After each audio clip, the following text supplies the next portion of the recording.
Welcome to Picture Healer channel for Feng Shui and Holistic Living.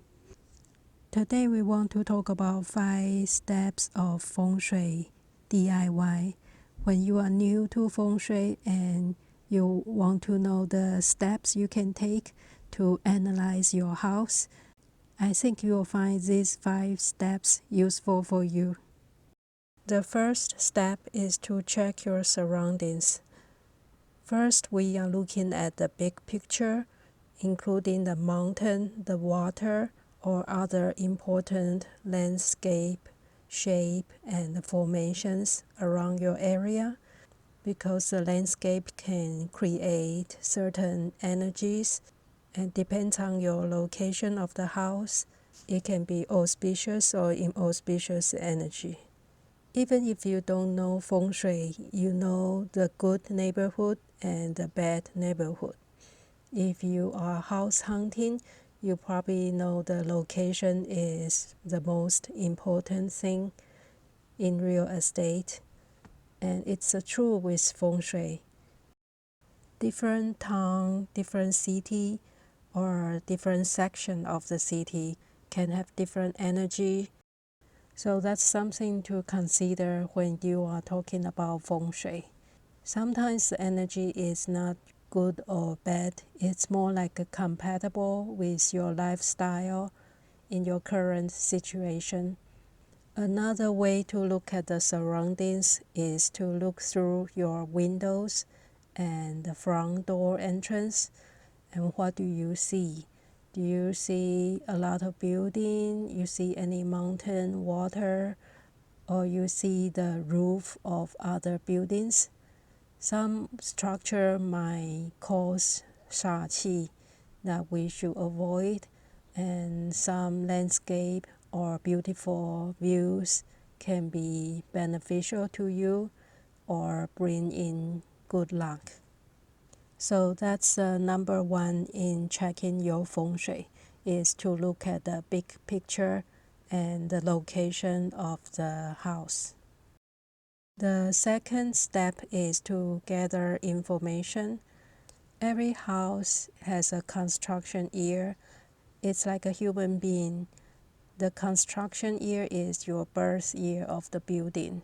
And if you have any major renovation, that's also important, because once you have a major renovation, such as the roof, the whole floor, or painting of the whole house, it can update your house and bring it to a newer period of time. And the moving year and the history of the house is also interesting to know, and their story can reflect the house's Feng Shui to some degree. It doesn't always stay that way, but if you know the previous owner has very good fortune, then you have good chance that you will have good fortune too. And the other information you can gather is family members' birthday and their expectation or requirement of the space. And with the birthday, you can generate the 八字 chart. And we can use the 八字 chart to help us use the space better. And one important part of Feng Shui is to find out the facing direction of the house. And you can use a traditional compass or the digital compass from a phone app. That's also very accurate. After we gather all the information, the next step is to generate charts. And it can be different charts depending on which school of the Feng Shui you are following. And there are many different schools of Feng Shui. The most popular Feng Shui schools include the 8 mansions style Feng Shui, or the Flying Star Feng Shui, or the BTB, the modern version of the 八卦 Feng Shui. It doesn't really matter which school you follow, but they do have their own certain informations that might be conflicting with each other. So it can get complicated and confusing if you are starting out. Maybe just pick one to stick with it in the beginning. The 八字 chart and the 4-pillar chart are based on your birthday, including your birth year, month, day, and time. And you can check the Chinese lunar calendar, or now it's easy to just check the phone app or online 八字 calculator. You can find the information easily. And if it sounds too complicated to you, you can just use the annual flying star chart and overlay it on your floor plan. This chart changes every year because it's an annual chart. It can give you a quick idea of the energies of that year and rearrange your furniture or place cures according to that. And I do have a chart for 2019, and I will have the link in the description below if you want to download it. The step 4 is to clean, declutter, design, and organize. Even if you don't have any knowledge of Feng Shui, we all know that a messy and neglected place can bring us negative energy. If you want to have good energy in a space, you do have to clean it up and declutter, because we usually hold on to so many things that doesn't fit us anymore. So we can let go of some outdated stuff, donate it, recycle it, and leave space for the new things to happen in the future. And we should be intentional with what we want to have in our life, including all the stuff we own in our space. And we should not be afraid to make new changes, because if we want something new and different from the past, we need to make changes. And you should show your personal style or personal touch in your space too, either with picture or the things that's meaningful to you. And we can always tweak it until it feels right.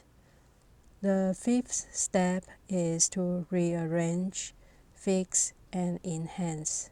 Since we already have the chart of the energy map, we know which section or direction is auspicious, which section might have trouble, and we know how to arrange our furniture and the rooms in different directions according to the chart. And we can also enhance certain areas we're looking for, such as career, money, health, relationship, and so on. And we can place Feng Shui cure if there's a problem area, such as Pisho or Hulu or a dragon or lion. There are many ways to place Feng Shui cure. I have other videos you can check to find different Feng Shui cures for different problems. Another way is to use the 5-element theory to change the energy of the space. Again, the 5-element theory, including the generating cycle and the controlling cycle. So if the energy of the space has too much of the earth, for example, you might want to use the metal energy to reduce the earth's energy. And to add more metal energy, you can add furnitures or decorations that's made of metal, or use the color of gold or silver or white to that space. That's the example of how you use a 5-element to change the energy of the space. And we try to keep all the important areas in the lucky directions if we can. That includes the master bedroom, living room, entrance, and sometimes the kitchen too. So that's an overview of the 5 steps for Feng Shui analysis. And we want to talk a little bit about the cycle of the Feng Shui, because the Feng Shui is not the one-time thing that you change around the furniture and then that's it. Each house is just like one person and has the cycle of high and low energy. So you cannot be 100% good luck all the time. You will have your lucky time and also the down time. And it's the same with every house. There's no perfect Feng Shui all the time. And in Feng Shui, we just try to take advantage of the current good luck section and the good luck time and avoid the inauspicious sector of the space and the inauspicious time. And at the end, I want to say we all have control of our space. Usually our mind and our behavior can change the outcome if we put in our effort. And they always say you should do more charity work, donate your money, donate your blood, and your good behavior will bring in good karma and reduce all the negative energies that we have no control of. So that's the end of this video. I hope it's helpful for you, and thank you for watching. See you next week.